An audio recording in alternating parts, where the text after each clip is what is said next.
No more online. No more online. My name is Paola Baldi, and I have a granddaughter of 4.5 years old. I am here because as a grandmother, and before that I was a parent too, and this is the biggest injustice that can be done to the children of Barbados, of all classes, but especially the people who need it the most.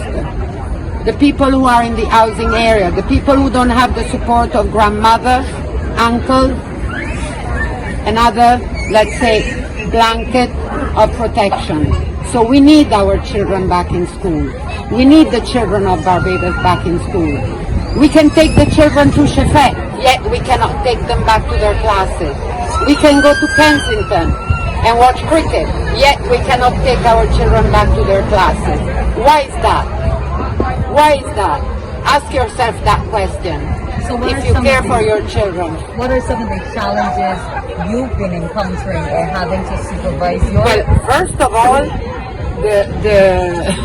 the internet system that we have in Barbados is very poor.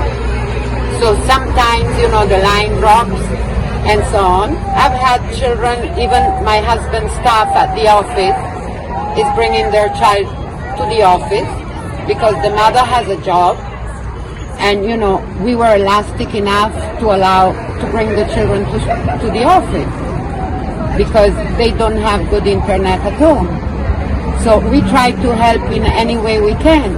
But I'm also thinking to people who may not have, you know, subscription to Flow, and you know, the one who have pay as you go, maybe just simply on their phone.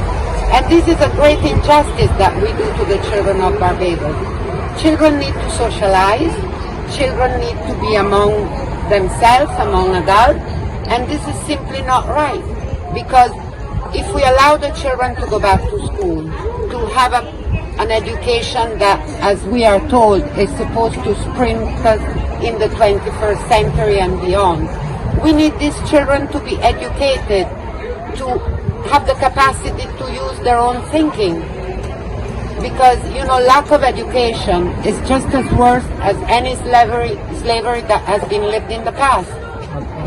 Hello there, my name is Nadeem and I am here at the protest, and I really think that the government must open the schools and so that our friends can learn new things, because online is very bad.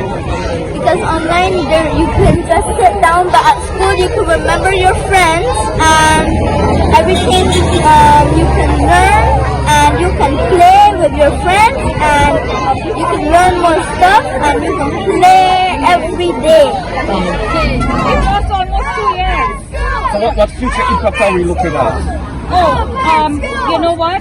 The Caribbean and Latin America trails the rest of the world in terms of the education and learning gap that we have suffered during this pandemic. This is going to have severe long-term consequences on the economy, not just of Barbados, but the whole region. And we need to try to correct that as soon as possible and reopen and put kids back in school and have a learning plan to get them caught up. We have kids that are going to be writing 11 plus exams, O-level exams, A-level exams in a matter of months. And many of these children that I know of personally don't quite feel like they're ready.